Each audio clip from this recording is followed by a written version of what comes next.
เอาเฮ็ดไปถึงเลยไปถึงเลยไปถึงเลยไปถึงกระดังเลยเอาเลยไปถึงกระดังเลยเอาเขาได้เอาเลยเอาเลยแม่ละยั่วล่ะเชียนชุกใช้เท่านะไปเลยเอา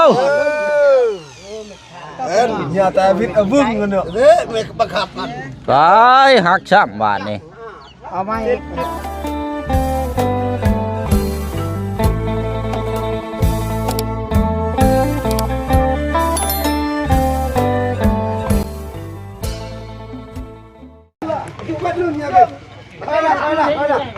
รุ่นละแล้วยังเลยเตะยิงเช้า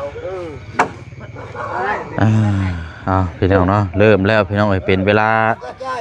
6 โมงครึ่งเนาะผมเชียงออกมาแต่บ้าน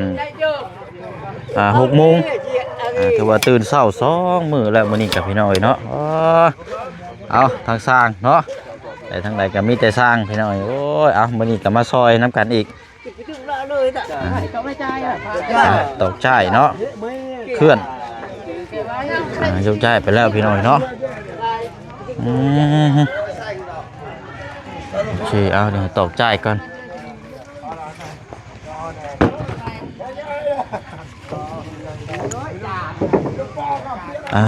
เนาะเดี๋ยวถามทั้งลูกชายแล้วก่อนพี่น้องเนาะในอยู่ในกินตีต้อนรับทั้งพี่น้องมายกเสานี่พี่เชนก็บ่ได้ถามได้นี่พี่น้องเนาะเดี๋ยวมอบให้ทั้งครอบครัวเพิ่นจัดแจงเองอันนี้พี่น้องเนาะมีแต่ซื้อน้ำมาให้6 แพ็คกับนี่น้ำกับกาแฟเนาะกาแฟ2 ถุงพอได้กิน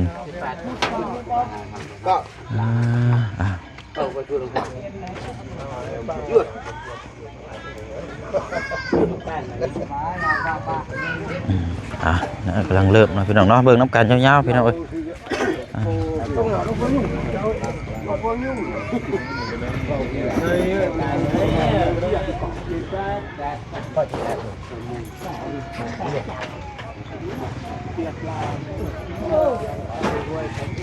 ใช่ละลงมาพี่ก่อนละ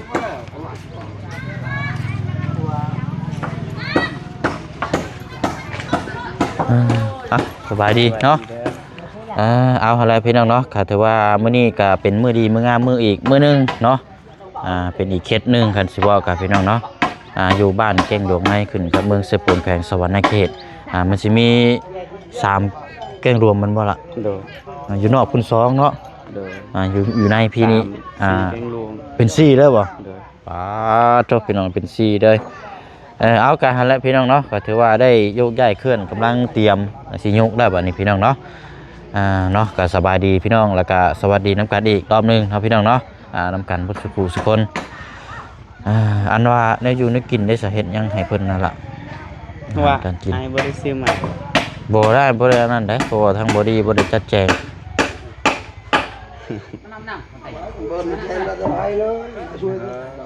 คันว่าอันนั้นอาจสิจัดแจงเองแต่ว่านี่บอดี้บ่ได้บอกเลยว่าบ่เอาคงทันว่าสิโทรหาอ้ายแต่เราไม่โทรเราบ่ได้โทรมาบ่เลย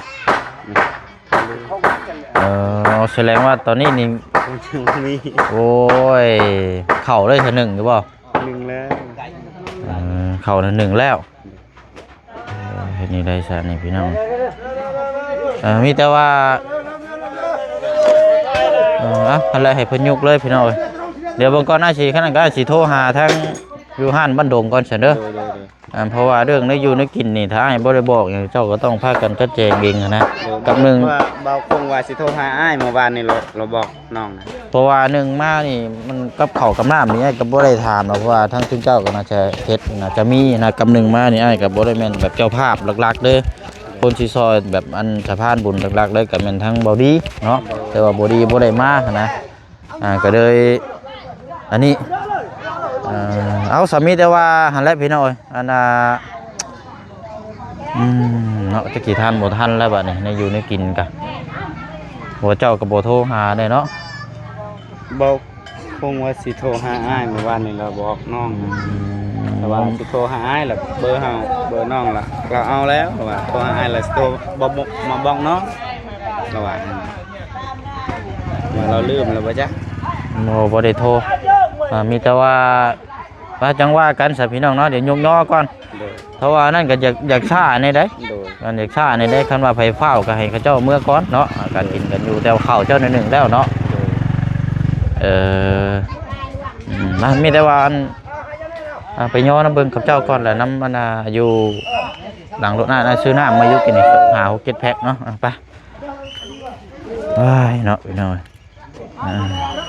ไปเดี๋ยวไปเบิ่งน้ำกันให้เพิ่นยกขึ้นนั่นแหละพี่น้อย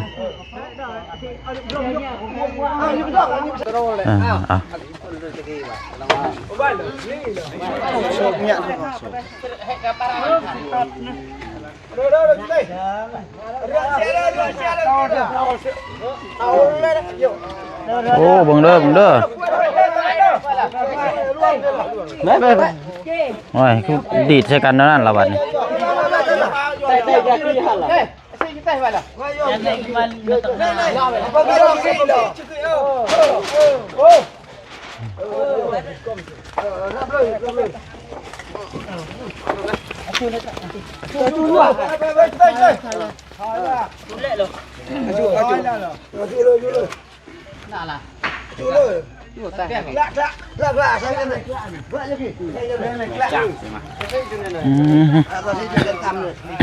ฝนตกคืนนี่เนาะผ้าเปื้อนกี่ตม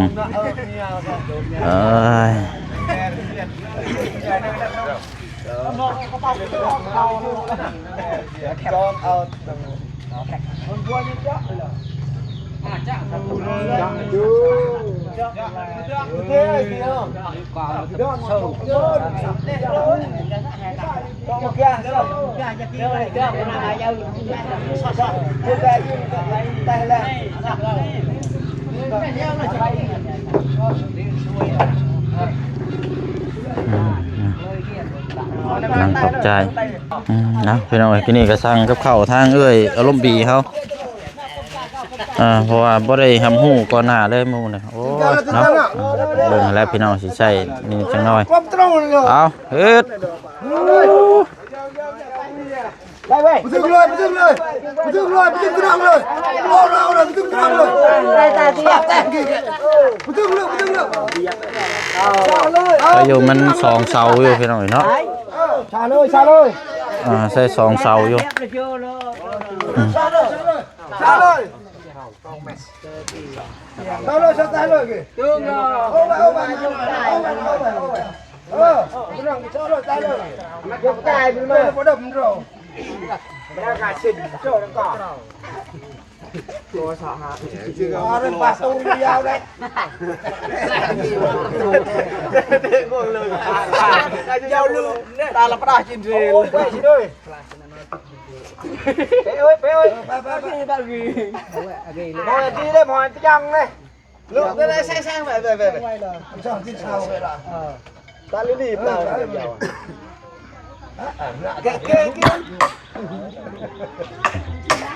เดี๋ยวยกขึ้นไปเบิดแล้วบ่เชิงก็สิกลับเอาเมื่อเอากับข้าวอยู่บ้านลงเลยแล้วนำมาให้กับเจ้าอีกพี่น้องเนาะ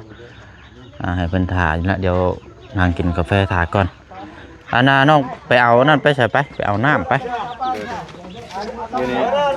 น้ำอยู่ในหลังรถเด้อกับถุงกาแฟเด้อจะต้มน้ำร้อนให้เพิ่นเด้อ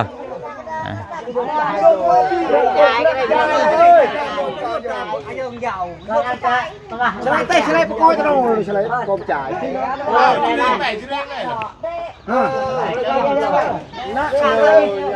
Hết.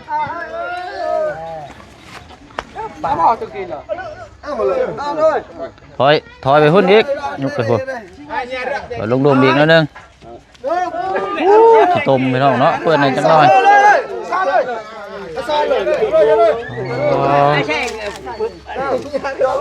Ăn này này này. Đó thì bé thôi biết sao không kì. Dùng đây dàn này nè. Có mấy chai này.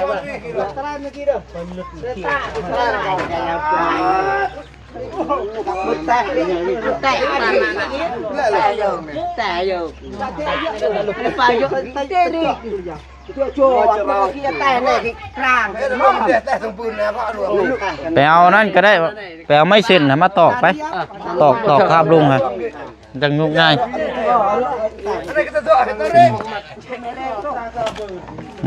ละน้ำไว้นะก็เจ้ากินเอาไม้มาจักเส้นหนึ่งมาตอกตัวลุ่มมาก้านไปโจมรถมันยังไงไปอุ้มเสาเลยโอ้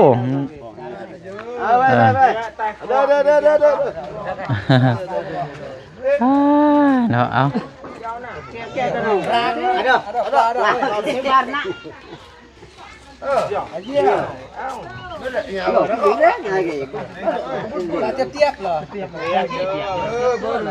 มันก็งูให้เดี๋ยวนี้จัดก็คือเมียนะโนเมีย ตาเจ้าไหนเหรอเร็กนะฮะ มันเลยต้องตัดมัน โคนหนักละเร็ก เอ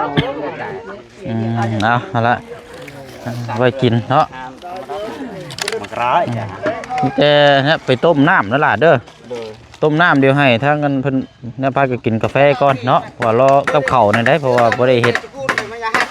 เพิ่นก็เจ้ากำลังเฮ็ดอยู่นี่อาสิแล่นออกไปเอาหั่นนะในจังน้อย ไม่ได้ตาปืนเนี่ยนะครับแกนะมันหักแล้วบ่คิดว่าจะได้ค่ะ มาเลยมันโตเลยเรียบจอด ง่ายแบบนี้ก็ น้องโชว์ เว้ยใช่เลยจ้องเจ้าเลยไว้กันดับมือเนาะ เปลี่ยนมือมัน เฮ้ย ตัวเด็ก โอ้โชไม่ใช่เนี่ยเอาเรื่องไม่น่าพูดเลยเอาไปเลยได้ตีไปนะเอาไปโอ้ชุบไปเลยเอา โอ้เนาะ ได้ผู้รู้เยอะเลยเยอะเยอะ พี่น้อง โอ้ชุบไปเยอะเลยค่ะเขาเส้นไทยแต่ละเจอดาวอยู่ 4คูณ5หน่อยเนาะก็งามละตามงบตามประมาณไปหน่อยเนาะคนนี้ก็จังต่อไปต่อพวกออกไปสุดท้ายบัดนี้คำคูณเนาะอยู่ตะกะตอนไปเจาะมากระตังแหม่แกไหนก้มก็ไหนก็ต้องเลยแต่โรยนะแต่โรยเนี่ยตาจะกี่ชาฮะแต่โรยตาบานได้ชม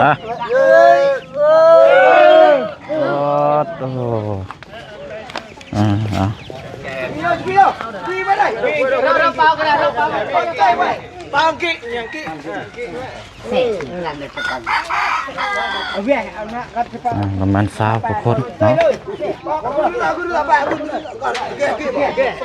เกลือชื่อเกลือชื่อนะ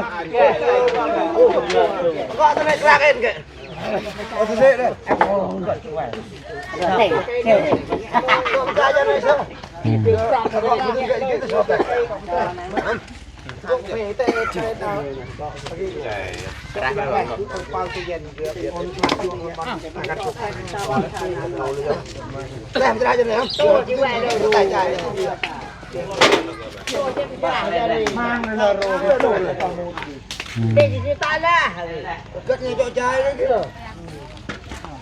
Tài rồi sao ta đâu có cái gì chỗ là nó tăng lại vậy này.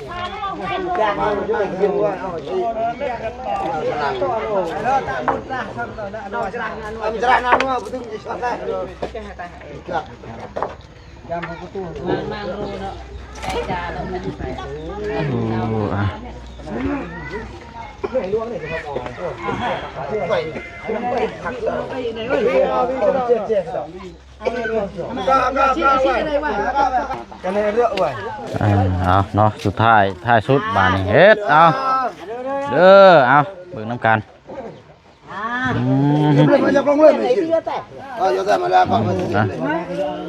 ท้ายสุดพี่น้องเอาตอกใจก่อนเด้อกันเด้อ ตอกใจก่อนตอกใจก่อน เลยจ่ายยันนี่ไปเลยเลย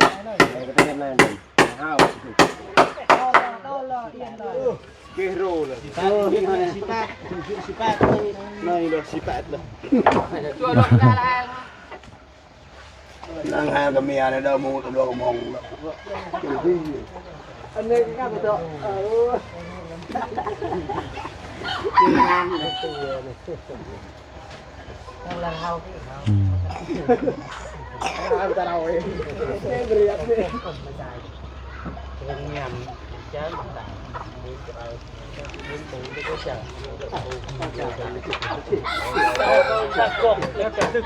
ทางนั้นเจ้าบ่ได้มีเวียกบ่พอบัดนี้นะ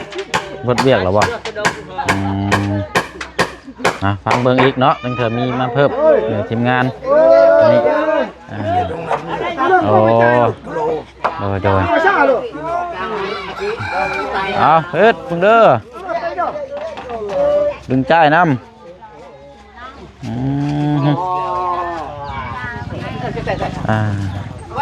Belum ya betul dam gitu nanti kita ada no. Vai, tay này vai. Ada jong. Nó cho tay hay là mấy tay hay là đúng không?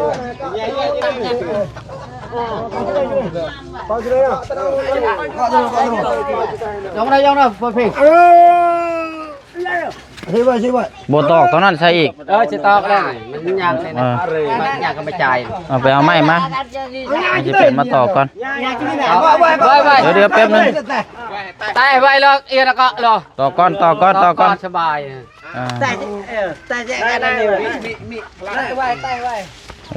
นี่บ่ตอกเส้นนี่ก่อนโจมบ่เอาค้อนมา Dah suka. Ngăn nó lưa lên. ค้อนมาตอกใส่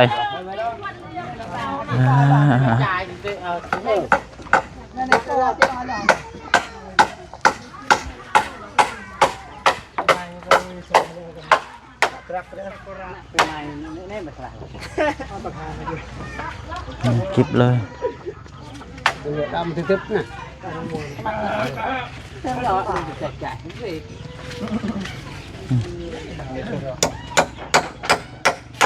Con chiang thì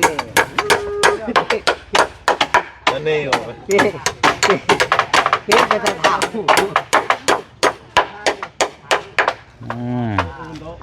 ได้ระบอทั้งน่ะ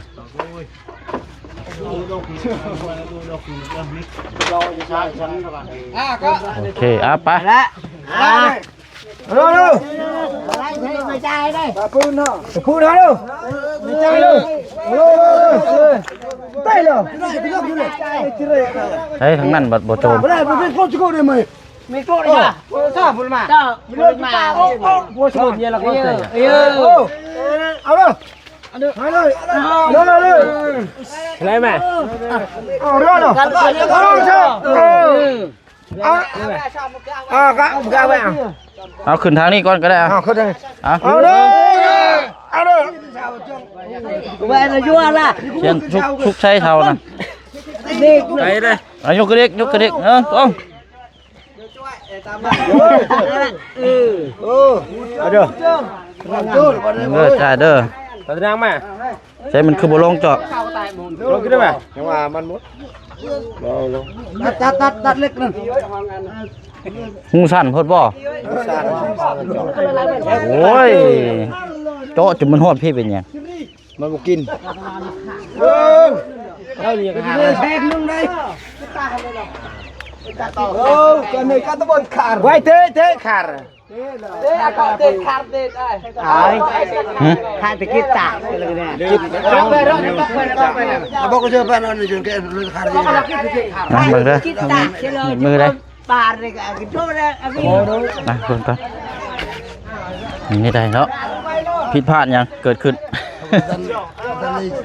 เจาะหูมันเลย เออโอ้โหยแล้วช่างเขานี่ไปเอาชายมา Thằng baมันอยู่หลุมเด้ ห่านแสดงว่าสายจ้อนี่บ่ปานใดนะนี่เนาะต้องมอบให้สายจ้อแบบเต็มระบบ โยว่าเชียนพักกันย่อบัดเบิ่งบ่มีหู้บ่เนาะเอาสายมาเจาะ มันจะใส่เห็นไปเห็นดู ตัวนี้ก็ย่านเดี๋ยวสิได้เจาะอีกเด้อนี่บ่วิดซับ เอากี่แล้วล่ะ ยกขึ้นไม้ตั้ง เจาะสั่นโพด อะไรกี่ไว้ใส่เลย mau nha anh vô cái tay là anh người ta luôn นะเจาะก่อน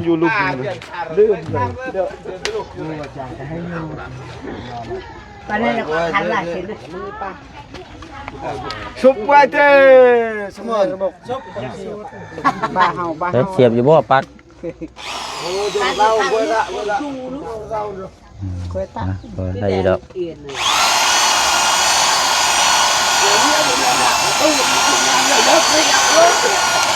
โอ้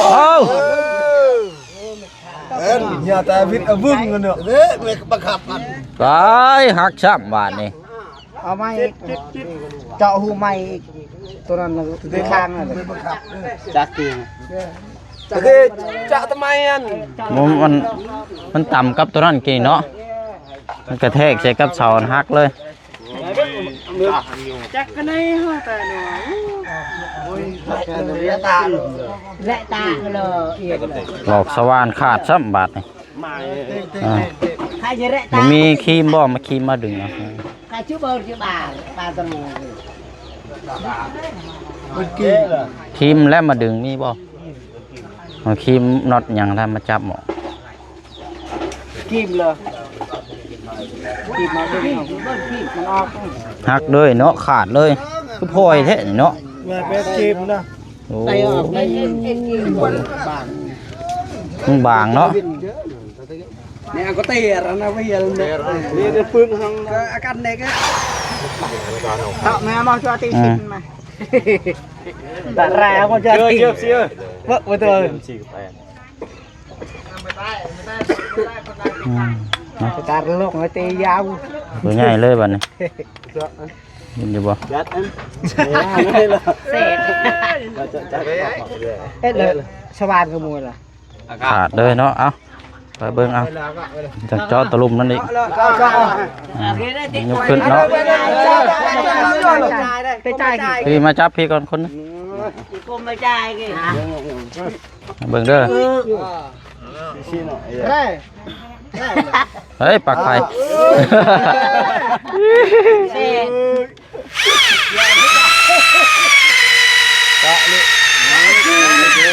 chưa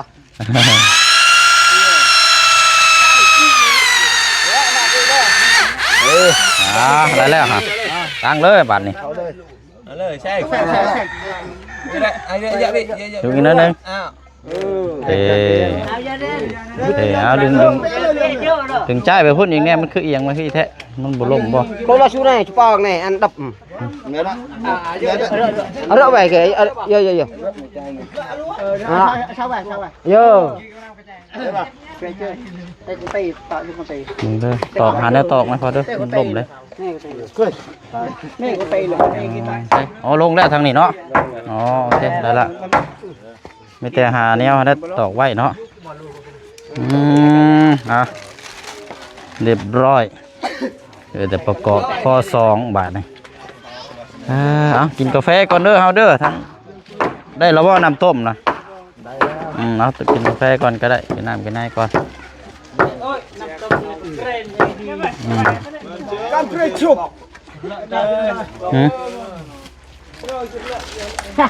dương là từ cái đòn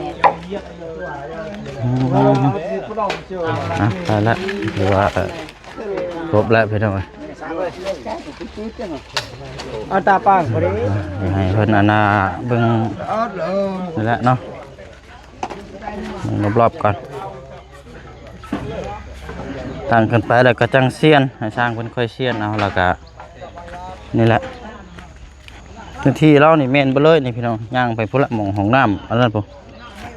เป็นลายอยู่ดอก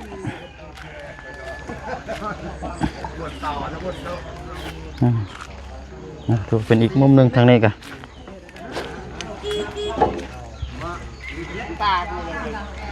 โ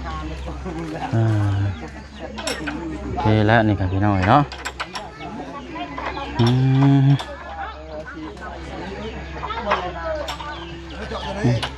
ปะบัดนี้ก็มีแต่ว่านี่แหละพี่น้องเพื่อเชียงเชียวเมื่อเอากับเข่าวก่อนเนาะมาเอากับเข่าวแล้วมาโอ้เนินสันพี่น้องเนาะเบรกค่อยๆเจือกลงคลองนี่โอ้ยพอให้อีกแล้วพี่น้องเนาะเอากะถือว่ายกย่อเสากะขึ้นเป็นที่เรียบร้อยนะพี่น้องเนาะสำเร็จมีแต่ว่าเชื่อให้ทางพี่น้องพื้นที่ว่ามายกเสาบ้านเฮือนซ่านเนาะให้ทางเพิ่นนั่งรอท่าจักหน่อยพี่น้องเนาะเพราะว่ากับเข้านี่แหละพี่น้อยเนาะกำลังเดินทางออกมาล่ะสิไปเอาอยู่ห้านทางเอื้อยอารมณ์ดีเนาะเพราะว่ากับเข้านี่เฮาตอนที่แรกนึกว่าบ่เชื่อคิดว่าทั้งครอบครัวเขาเจ้าสิมีเนื้ออยู่เนื้อกินนั่นล่ะพี่น้อยเนาะพอกลับเข้าไปแล้วก็เจ้าก็บ่ได้มีกับข้าวมีแต่ข้าวว่าซั่นเนาะก็เลยอันนี้แน่เนาะกับลืมถามทั้งบอดี้น้ำแน่เมื่อคืนนี้กับพี่น้องเนาะมีแต่ว่าเดี๋ยวแจ้งจังว่ากันเนาะพี่น้อยซอยกันไปก่อนเนาะพี่น้องเนาะให้เพิ่นกินกาแฟพี่น้อยกาแฟห้องท้องรับไปก่อนเนาะกินน้ำกินในแล้วไปซื้อกาแฟ2 ถุงเบอร์ดี้2 ถุงให้เพิ่นต้มน้ำเป็นถาก่อน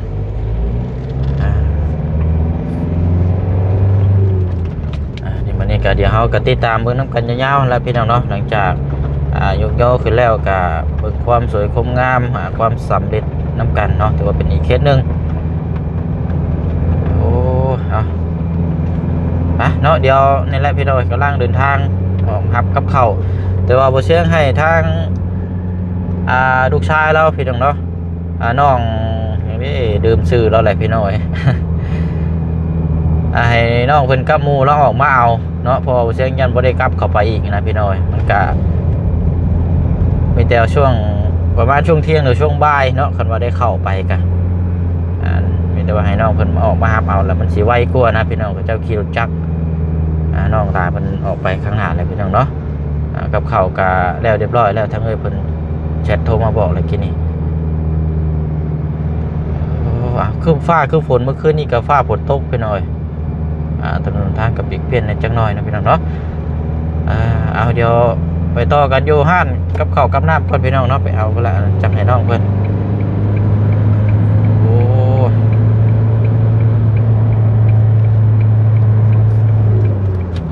โอเค